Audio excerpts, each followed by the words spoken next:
Well, we've got a little bit of a change of scenery here today. I've got a whole bunch of new pellets to try out, all H&N.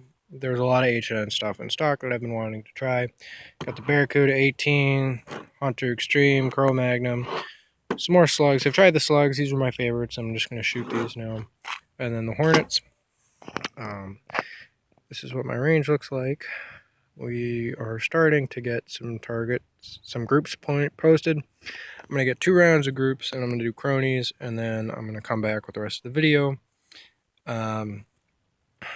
It's doing really well so far. This gun is kind of the gun to test pellets and to see what they're capable of, really, rather than, oh, just does my gun not like these pellets? Definitely, I'm having a good time. So it's going to be a total of 50 shots downrange today, plus some for the chrony tests. Yeah.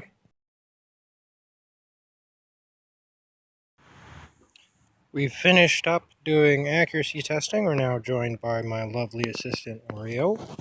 And the results are actually pretty surprising with some stuff. So, Barracuda is in the middle. I'll go over this one first. Pretty good group, not quite one hole.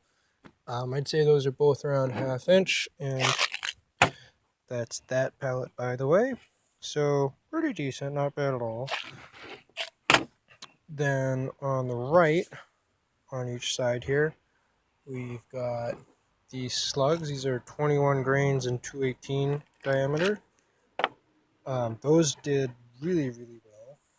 Like, really, really well. Which I'm very happy about. It means I can shoot slugs. On the left, we had kind of the runt of the litter for accuracy. Was the Cro-Magnum. I was really surprised by this one because I really didn't think that the big fat hollow point was going to start to affect accuracy until longer ranges. We're only at about 20 yards here. But, you know, maybe this gun just doesn't like it. Maybe this is the one pellet that the 97 won't eat. Maybe they're just not accurate pellets. I find both of those things hard to believe. I don't know. But you're getting groups that look like something you would get on a Gamma or Crosman. With the first one, I thought that was just me. Printed the second one, I was like, nope. It just doesn't like them. This is only the first round of testing. I'm going to test on a different block as well, a different shooting rest that doesn't contact the stock. That messes with the harmonics a little bit. But really, I'm kind of bummed out. Now, one thing that I'm very happy about was the performance of the H&N Hornets on the bottom. Really, really tight groups here. That's these pellets, by the way.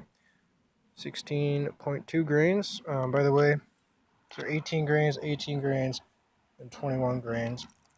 So these are the lightest out of the bunch. And you know what? They're doing really, really well. This one was me. I pulled that. Kind of a bummer. It was the last shot on the second group, so could have been a lot better, but hey, it is what it is. Those other 4 are wicked, wicked tight. And that's really nice because that means it's a hunting pellet that's accurate. Finally, a dedicated hunting pellet that can actually hit your target with. So I'm very happy with that. Finally, we also had the Barracuda Hunter Extreme 18.5 grain pellet. And these things also did really well, surprisingly. I didn't think these were going to do as well, especially once I started seeing Cro-Magnum not do too well. Because they're both relatively large head size with a weird shape on the head. But they did pretty good. I would say in terms of ranking them, slugs are first in that. And then probably these tied with these, and then there. I would say all 4 of these I would trust to hit anything with, really. Yeah, from hunting to target shooting, I'd be like, alright, if I miss, I'm really not going to be blaming the pellet, because those are crazy good groups. This one, I'm just probably going to save that for testing on other guns. rather than actually shooting it for fun. So let's get on with the chronograph testing. So we've got the chrony testing done. My lovely assistant is nowhere to be found. Also, a bird shot on my phone and sunglasses between shots, which is disgusting. Um, but back on topic. So the chrony testing changed my opinions, swayed me on a lot of things. First off, I tested the slugs, shooting 524 feet per second at 21 grains. That's 12.8 foot-pounds. It's laughable. I hate it. That's a joke. Next up, we had the Cro-Magnum, which was 629 feet per second with 18.2 grains. Came out to 16 foot-pounds. It's not bad. Not bad at all. That's a little under what the gun is rated at stock.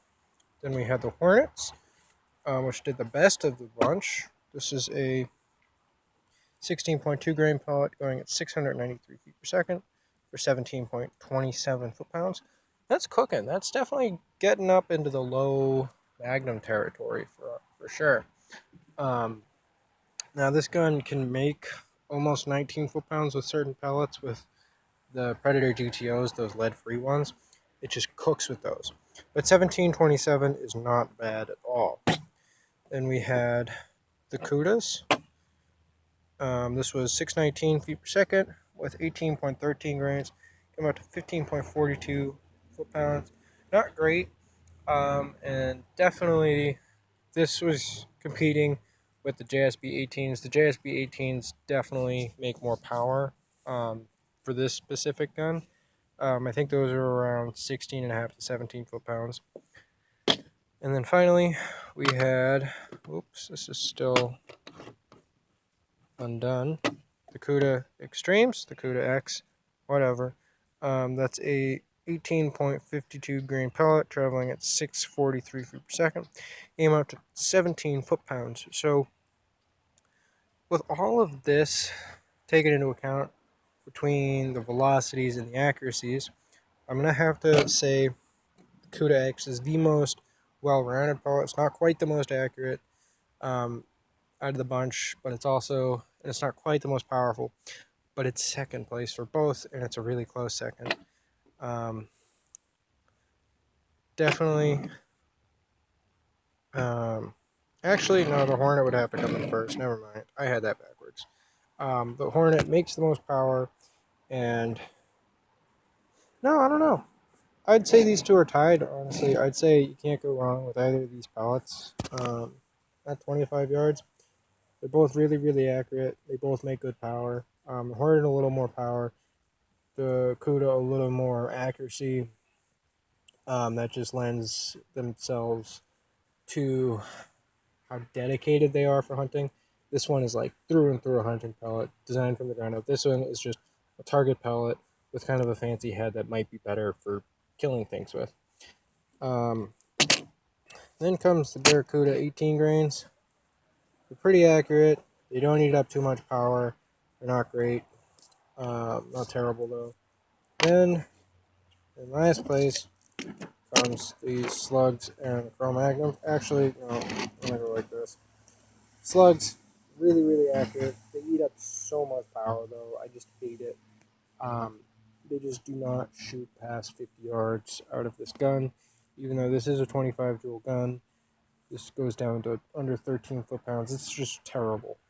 And then the Cro-Magnum, you lose power at 16 foot-pounds. You lose a good amount of power.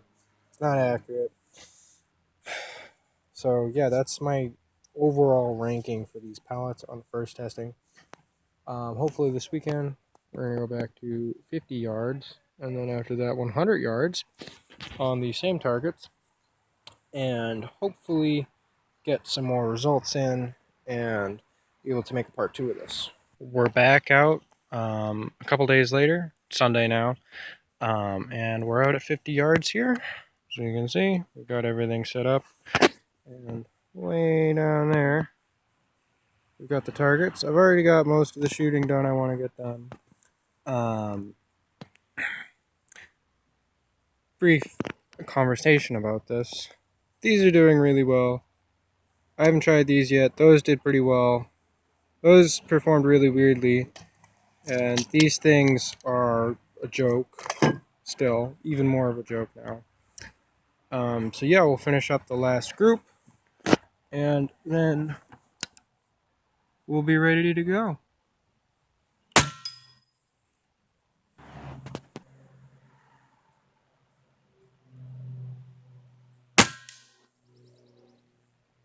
So that was just a test shot with the Barracuda Hunter Extreme, and that was really just to prove a point. So you've got those 3 spinners down there. You can't even see, it's just terrible video quality. But it's about a 3/4 inch target that I just hit at 50 yards. That's actually the second time in a row. These pellets did really, really, really well. I'm not even going to bother going to get the paper because I can tell you right now, it's laughable for the most part. This pellet, these pellets, and these pellets did really, really well. These pellets even more so.